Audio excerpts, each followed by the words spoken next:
Frika është diçka që mund të kontrollojë jetën tuaj. Nuk po flas për ndonjë frikë të vogël.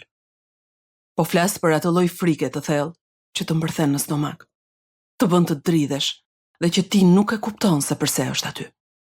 Por unë e kam mësuar se pse është dhe dua t'ju ndihmoj që ta kalojmë bashkë këtë gjë.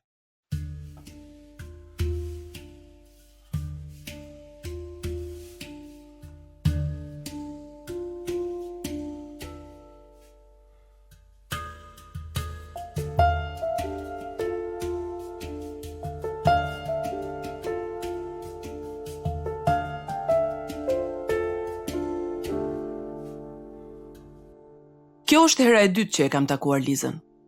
Herën e parë nuk shkoi dhe aq mirë. Ne u takuam në kafe dhe ajo duke jetë tmerruar.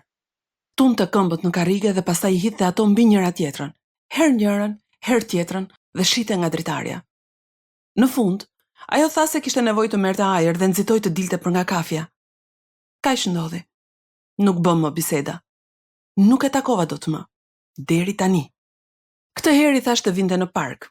Mendova se do të ndjej më mirë në ajër të pastër. Ndoshta kjo gjë e largonte nga çdo gjë.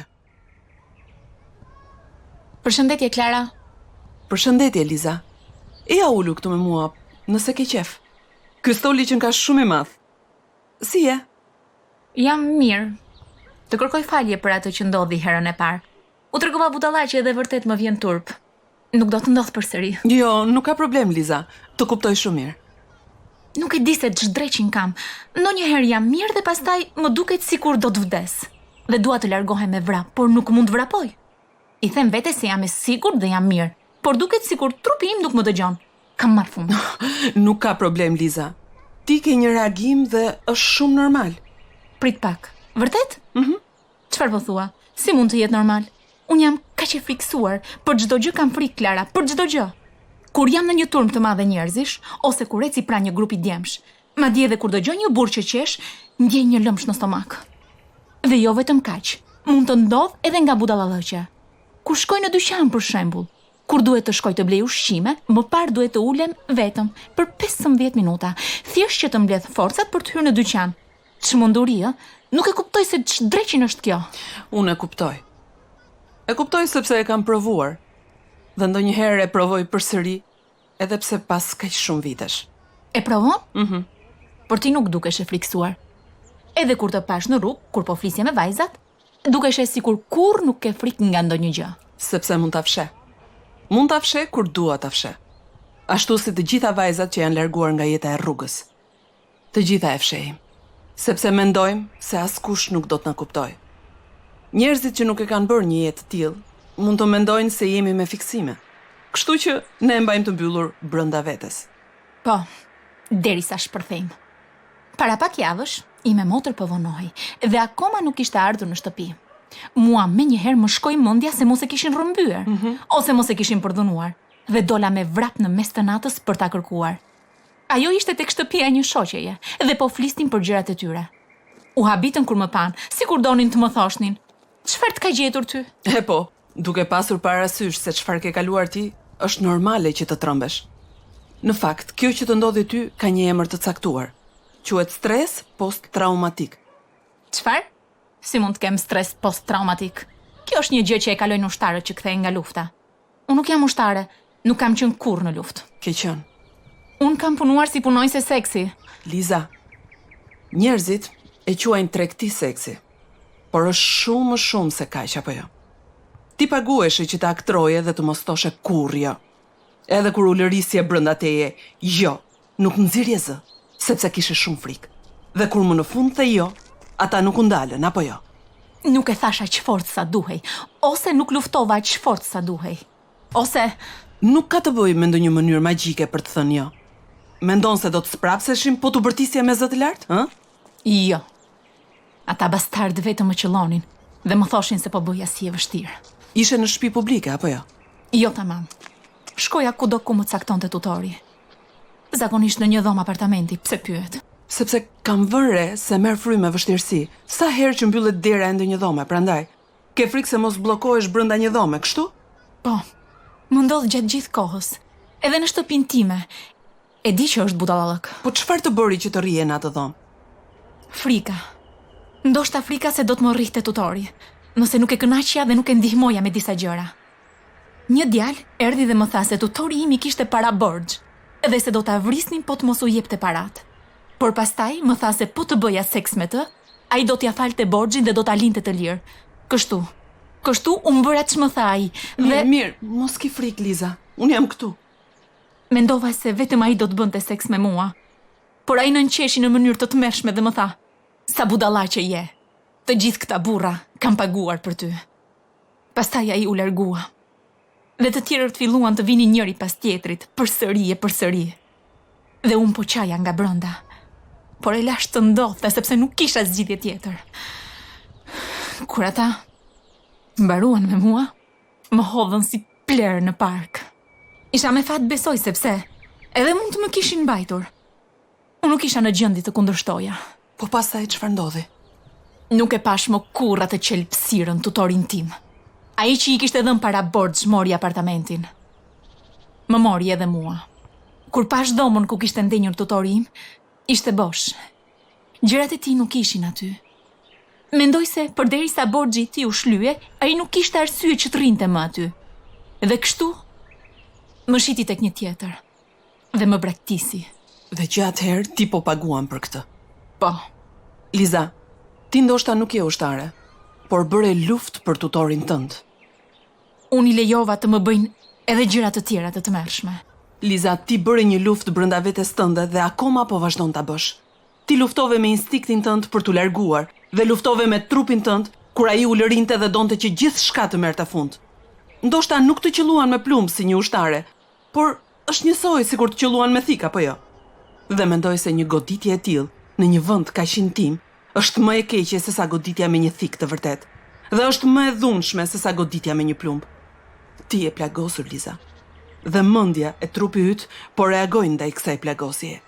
Çrregullimi I stresit post-traumatik ndodh atëherë kur trupi dhe mendja përpiqen të merren me diçka që nuk duhet ta kishin përjetuar kurrë. Pavarësisht se çfarë I thua ti vetes, trupi yt e di më mirë. Trupi yt e di se ajo që ndodhi ishte diçka e tmerrshme. Dhe tani ti ke nevojë të përmirësohesh. Njësoj sikur ti je goditur me plumb dhe të kesh nevojë për një mjek. Por askush nuk do të më besoj.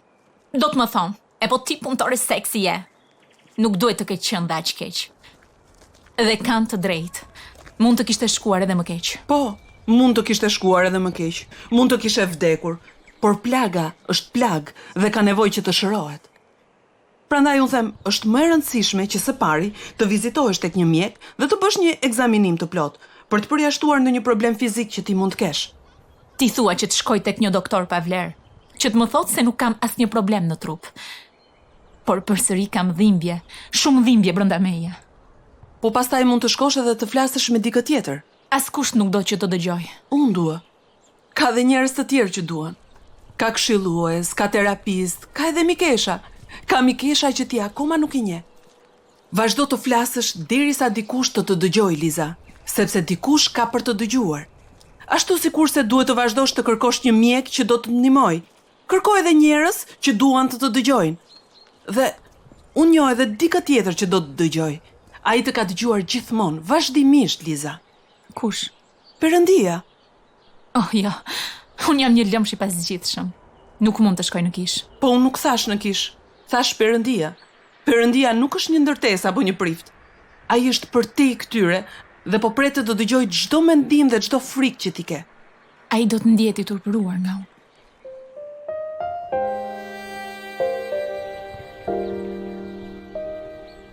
Jo, nuk do të ndihet I turpëruar. Nëse e lejon në jetën tënde dhe I kërkon të falë për atë gjë që të bën të ndihesh e turpëruar, ai nuk do ta përmend kurrë më e falur, e harruar. Perëndia dëshiron të të shërojë dhe të të jap paqe. Kjo paqe do të bëjë të pastër dhe do të ndihmojë të përballesh me çdo frikë që ke thellë brenda teje. Mund të duhet pak kohë, por është e mundur. Ti mund të shërohesh, Liza. Ti je plagosur aq thellë dhe tani frika mund të të vërë përfund, por Perëndia po pret që të shkëmbej frikën tënde me paqen. Dhe ka njerëz që presin të dëgjojnë dhimbjen tënde dhe të thonë se nuk je vetëm.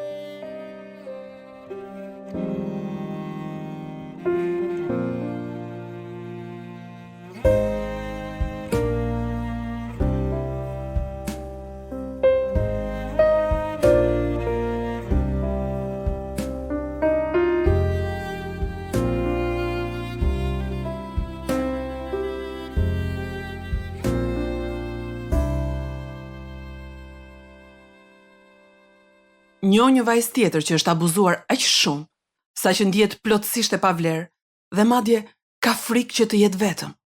Quhet Raina dhe udhëtimi i saj ka të bëjë me besimin tek të tjerët.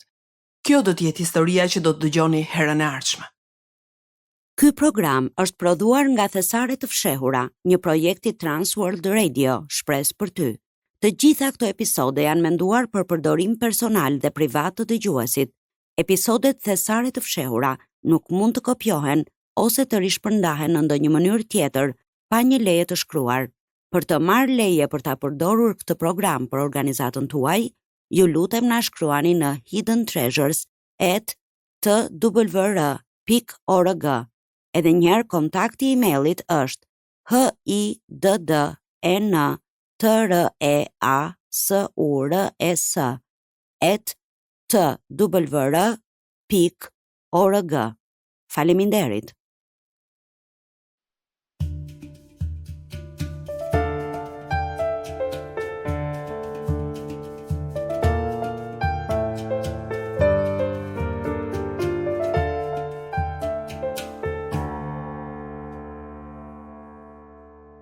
A ndjeni të frikësuara? A keni zemrën dhe mendjen tuaj të ngarkuar me mendime plot ankth? Mund t'ju them këtë. Pavarësisht se sa të frikësuara jeni, dashuria e Perëndis brenda nesh është më e madhe se çdo lloj frike. Dashuria e tij e mposhtë frikën. Më besoni, e kam provuar. Thjesht dëgjoni zërin e tij në këto fjalë nga Bibla. Kur të kem frikë, do të mbështetem te ti. Mos ki frikë, sepse unë jam me ty. Mos e humb, sepse unë jam Perëndia yt. Unë të forcoj dhe njëkohësisht të ndihmoj, dhe të mbaj me dorën e djathtë të drejtësisë sime. Unë po ju lë paqen, po ju jap paqen time. Unë po ju a jap, po jo si e je bota. Zemra juaj mos u trondit dhe mos u friksoft. Sepse Perëndia nuk na ka dhënë frymë frike, por force, dashurie dhe urtësie. Por tani kështu thot Zoti, që të ka krijuar. Mos ki frikë, sepse unë të kam çliruar, të kam thirrur me emër, ti më përket mua. Edhe sikur të ecja në luginën e hijes së vdekjes, nuk do të kisha frikë nga asnjë e keqe, sepse ti je me mua. Shkopi yt dhe thupra jote janë ato që më japin zemër. A nuk të urdhërova unë? Je i fortë dhe trim. Mos ki frikë dhe mos u thyej, sepse Zoti, Perëndia yt, është me ty kudo që të shkosh. Mos u mbrengosni pra për të nesërmen, sepse nesërmja do të kujdeset vetë për vete. Secilës ditë i mjafton pikëllimi i vet. Gjithë merakun tuaj hidheni mbi të, sepse ai merakoset për ju. U thoni atyre që e kanë humbur zemrën, bëhuni të fortë, mos kini frikë. Perëndia juaj do të vijë për t'ju shpëtuar. Dhe gjithë merakun tuaj hidheni mbi të, sepse ai merakoset për ju.